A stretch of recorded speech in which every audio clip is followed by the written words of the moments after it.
We're waiting on the final pick for Donald Trump for a major cabinet position, that of FBI director.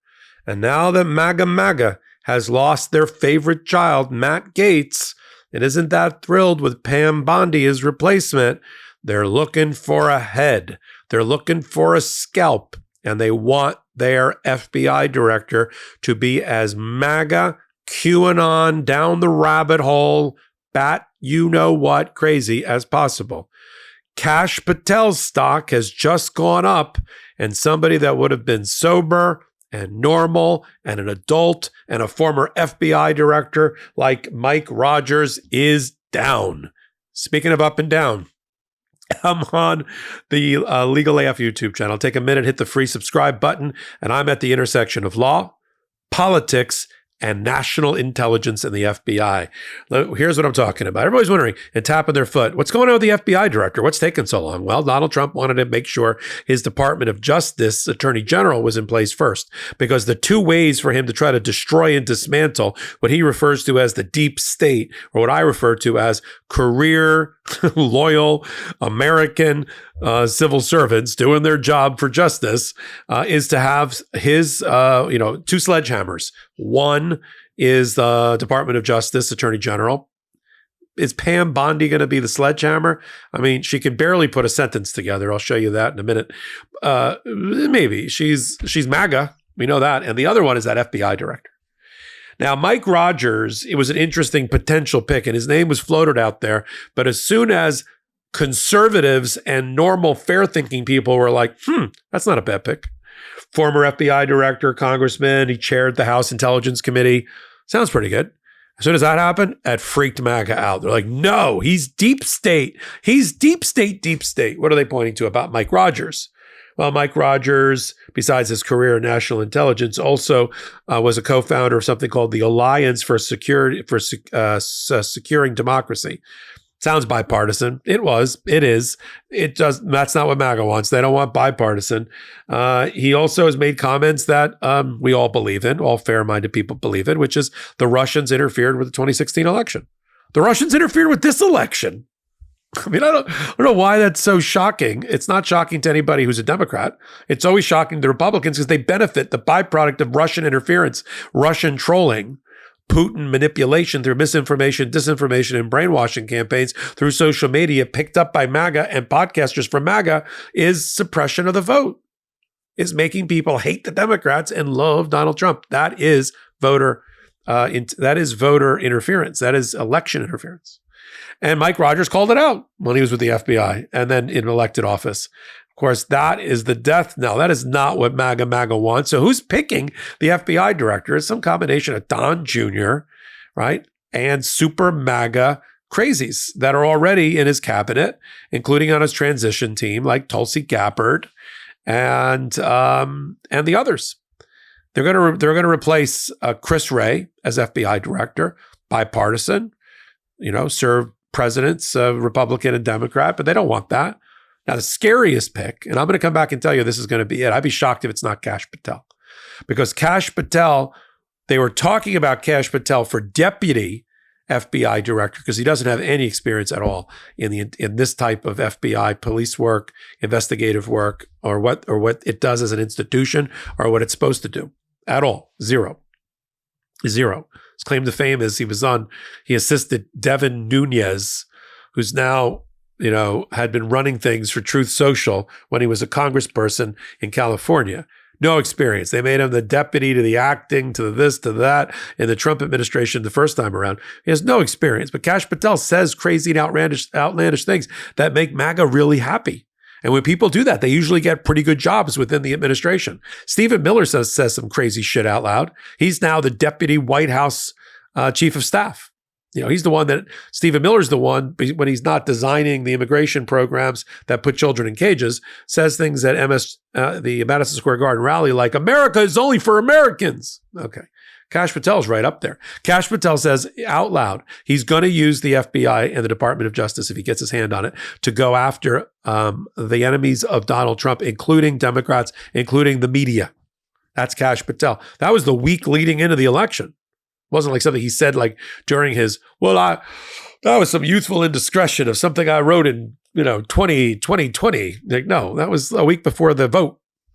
Now Kash Patel's come out and said he's going to take the building that the FBI resides in with 7,000 people, which they all consider the deep state shrine, and he's going, which is known as the Hoover Building, and he's going to mothball it, and he's going to make it a museum.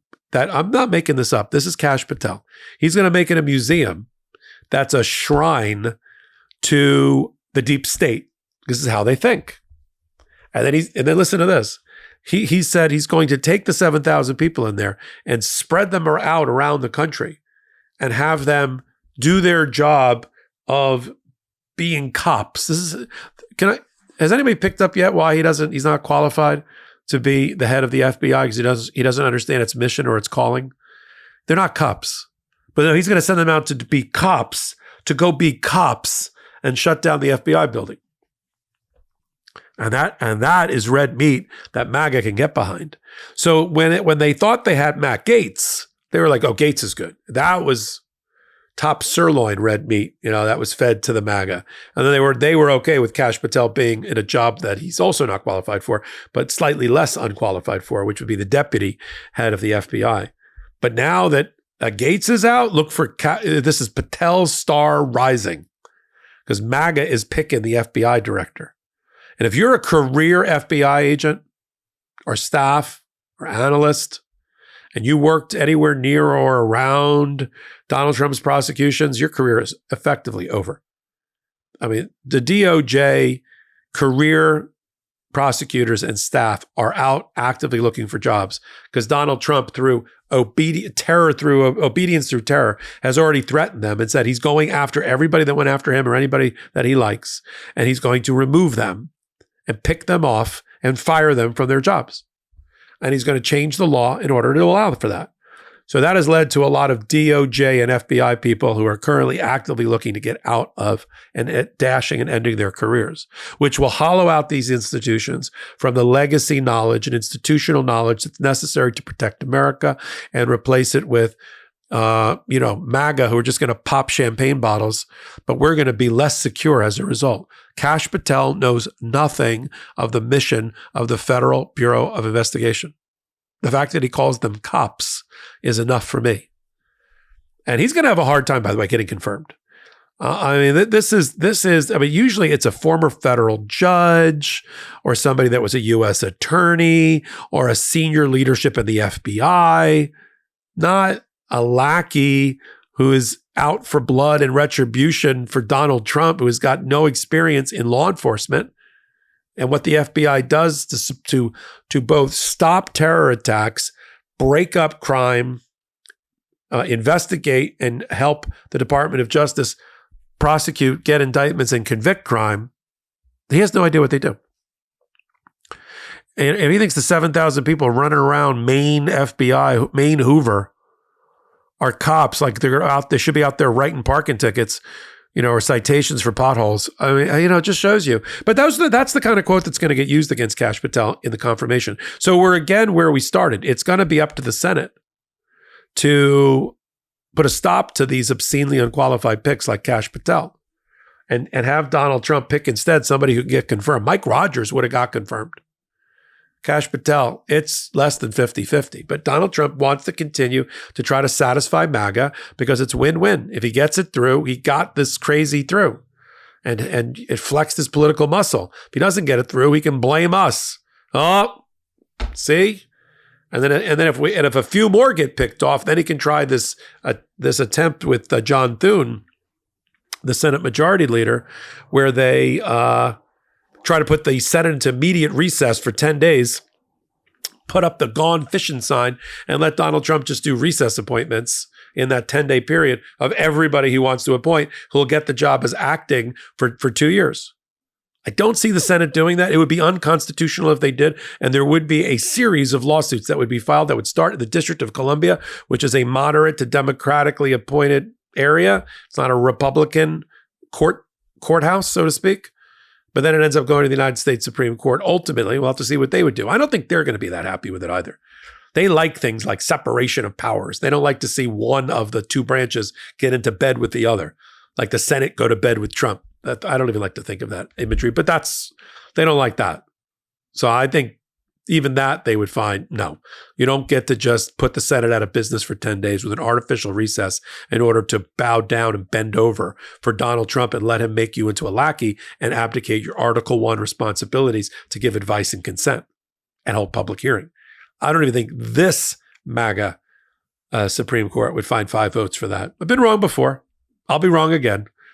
But this is my best estimate, and I have a pretty good track record. You can watch 4.5 years of Legal AF and tell me how many times I've been wrong.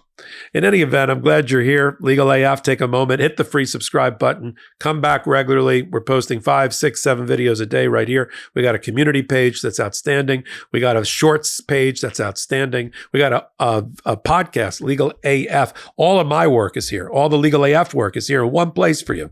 You can find my hot takes, my new hot takes, the podcast, other work by Karen Freeman McNiffalo, Dina Dahl, Court Accountability Action, Shan Wu. We're all here for you at the intersection of law and politics. So until my next hot take or contribution at Legal AF, I'm Michael Popok, and I am reporting. In collaboration with the Midas Touch Network, we just launched the Legal AF YouTube channel. Help us build this pro-democracy channel where I'll be curating the top stories at the intersection of law and politics. Go to YouTube now and free subscribe at Legal AF MTN. That's at Legal AF MTN.